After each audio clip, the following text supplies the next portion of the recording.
entitled Packaging Requirements for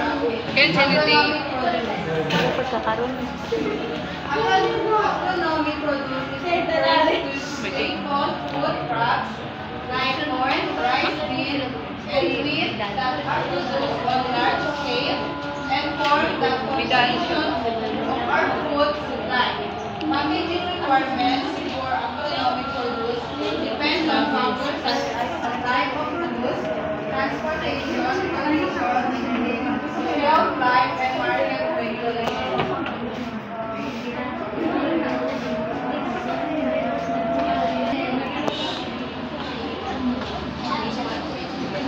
So, let's proceed with general packaging requirements.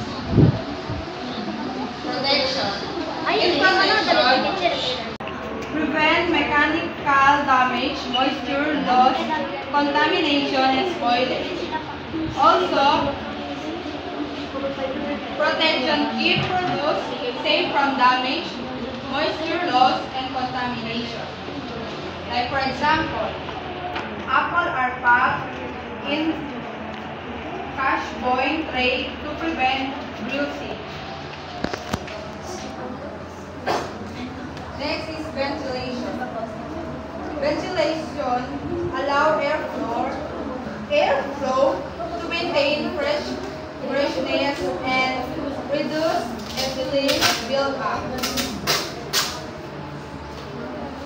Weight and size.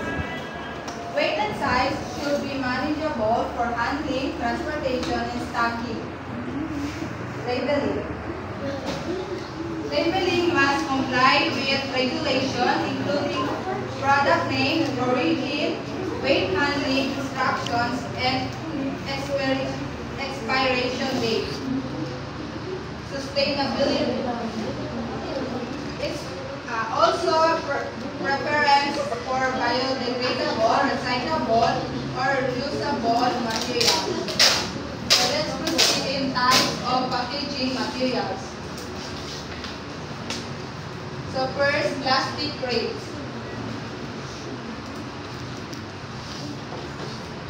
Plastic crates is also durable, reusable, and well ventilated, like in tomatoes, peppers, and fruits.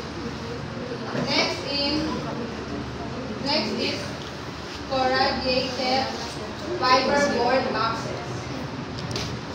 Lightweight and customized, used for export and retail markets. Mesh box, also suitable for onions, potato, and citrus fruits, allowing airflow.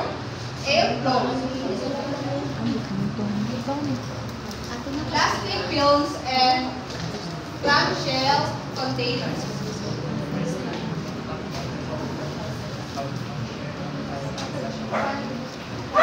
Used for leafy greens, berries, and pre-cut produce to maintain freshness. Wood packaging or sacks and pallets. It's used for large quantities for cereals, grains, and tubers.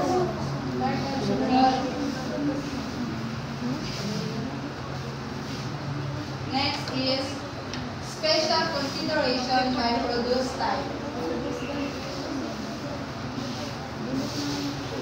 So first is fruit and vegetables. Fruits and vegetables require cautioning, control humidity, and temperature management. Next is grains and pulses. Grains and pulses must be stored in moisture-proof, pest-resistant, and breathable bags. Leafy greens. Nip, perforated plastic, pills or clamshell to maintain hydration and reduce wilting.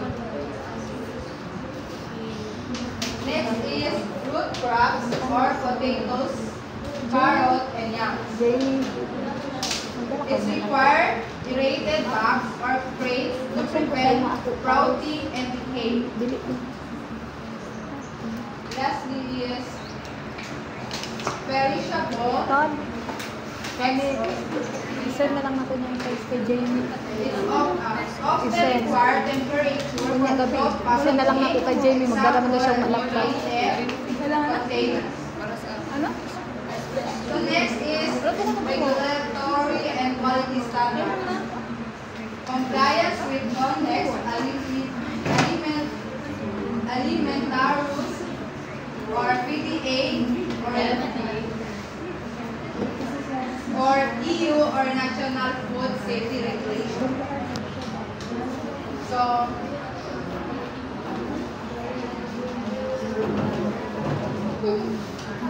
next is organic certification. First is USDA organic or USA. Requires no synthetic fertilizer or GMOs, are antibiotics, strict soil and animal welfare standards. Next is EU organic or Euro. Similar to USDA but with some difference in allowed substance and process. Next is Canada Organic or Biologic Canada. Comparable to USDA with reciprocity agreements for trade. Next is JAS or stand for Japan Agricultural Standards. Also Japan Organic Label for both crops and livestock. Next is Eco Certification.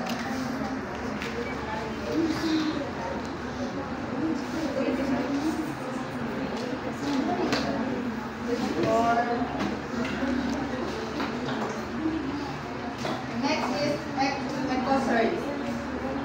EcoCert, a global certification for organic and natural cosmetics, food, and textile. Fair Trade Certified. Fair Trade Certified ensure fair wages, good working condition, and environmental protection. Next is Rainforest Alliance. Rainforest Alliance focuses on biodiversity conservation and sustainable livelihood. Next is Carbon Trust and Climate Neutral. Carbon Trust and Climate Neutral verifies low carbon emissions or climate neutral production. Next is LEED or Leadership in Energy and Environmental Design. Also for green buildings, not products. And lastly is Cradle to Cradle.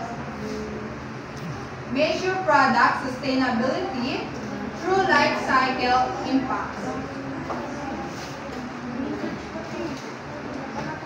So let's proceed in phytosanitary requirements for international exports. First is purpose and scope. Under the category of purpose and scope is International Plant Protection Convention or IPPC.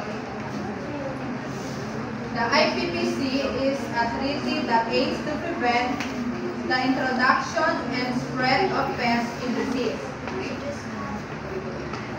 Next is ISPM or International Standards for Phytosanitary Measures.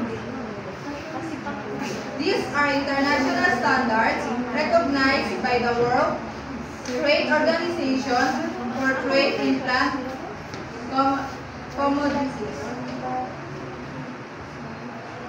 Next is phytosanitary regulation. This regulation aims to either prevent the introduction or spread of quarantine pests or to limit the economic impact or regulated non-quarantine pests. Lastly is NPPOS or National Plant Protection Organization. National Plant Protection Organization are responsible for implementing and enforcing phytosanitary regulation in their respective countries. So let's proceed with phytosanitary certification. Under the category of phytosanitary certification is phytosanitary certificate.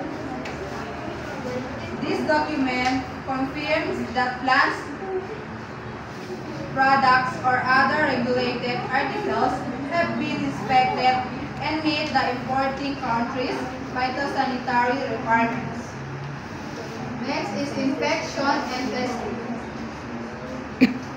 This certificate is issued after an official inspection and or testing of the consignment to ensure it is free from regulated pests and disease. Next is weight.